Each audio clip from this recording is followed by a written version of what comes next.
पिछले कई सालों से अमेरिका और रशिया मून पर पहुंचने के लिए दमतोड़ मेहनत कर रहे थे। रूस तो अपने इस मिशन में सक्सेस न हो सका, लेकिन 1969 को अमेरिका कामयाब हो गया। इंसान के मून पर पहले कदम के अब 53 साल हो चुके हैं। 20 जुलाई 1969 को अमेरिका के एस्ट्रोनॉट नील आर्मस्ट्रॉन्ग मून पर पैर रखने वाले पहले इंसान थे, जबकि नील आर्मस्ट्रॉन्ग को मून पर लैंड करने के लिए खास तौर पर सेलेक्ट नहीं किया गया था। वो इस मिशन पर भेजे जाने वाली दूसरी टीम के हिस्सा थे। लेकिन फिर भी आखिर नील आर्मस्ट्रॉन्ग चांद पर सबसे पहले कैसे पहुंच गए, पूरी डिटेल आप जानेंगे इस वीडियो में।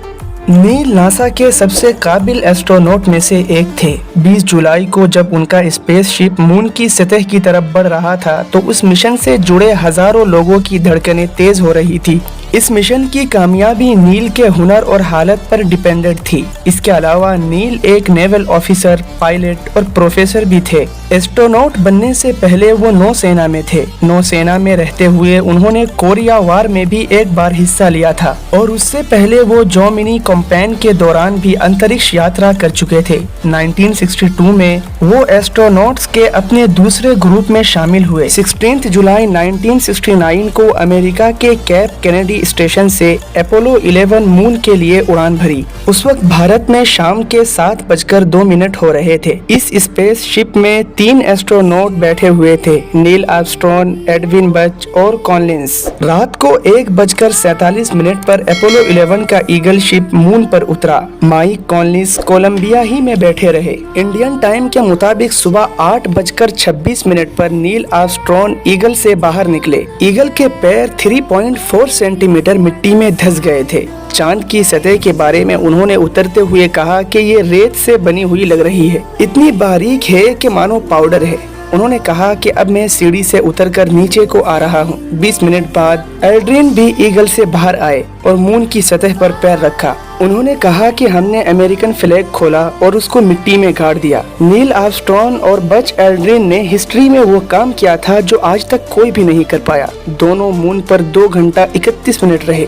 इस दौरान उन्होंने 21 किलो 600 ग्राम कंकर और पत्थर जमा किए और बहुत से फोटो भी लिए। इसके बाद दोनों ईगल में पहुंचे और ईगल को कोलंबिया से अलग कर दिया गया। उन दोनों ने मिलकर जमा किए हुए रेत और कंकर को क्राफ्ट में चढ़ाया। उसके बाद आर्मस्ट्रॉन्ग यान में बैठे। मून के लाइफ सेवर इन्वायरमेंट में आने के बाद उन्होंने अपने जूते और सूट वगैरह उतारे। उसके बाद वो दोनों सोने चले गए। 7 घंटे की नींद के बाद उन्हें जगाया गया और वापसी की तैयारी शुरू की गई। 28 जुलाई को अपोलो 11 अर्थ की तरफ लौट आया। इससे पहले 24 जुलाई को रात 10:20 पर कोलंबिया अमेरिका के जॉनस्टन द्वीप के पास पैसिफिक ओशन में गिरा। कोलंबिया को अमेरिकी जहाज के हेलीकॉप्टर ने उठाया। अर्थ पर लैंडिंग के बाद उन दोनों को 17 दिनों तक क्वारंटाइन रखा गया। उसके बाद नील और बच दुनिया के सामने आए। न्यूयॉर्क सिटी में उनके वेलकम के लिए एक परेड भी रखी गई थी। मून से लौटने के बाद आर्मस्ट्रॉन्ग 1961 तक नासा की एरोनॉटिक्स यूनिट में बतौर डिप्टी एसोसिएट एडमिनिस्ट्रेटर काम करते रहे।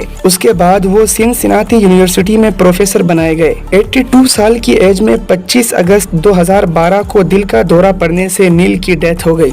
वीडियो में मिली जानकारी अगर आपको अच्छी लगी हो तो वीडियो को लाइक करके हमारे चैनल को सब्सक्राइब करें।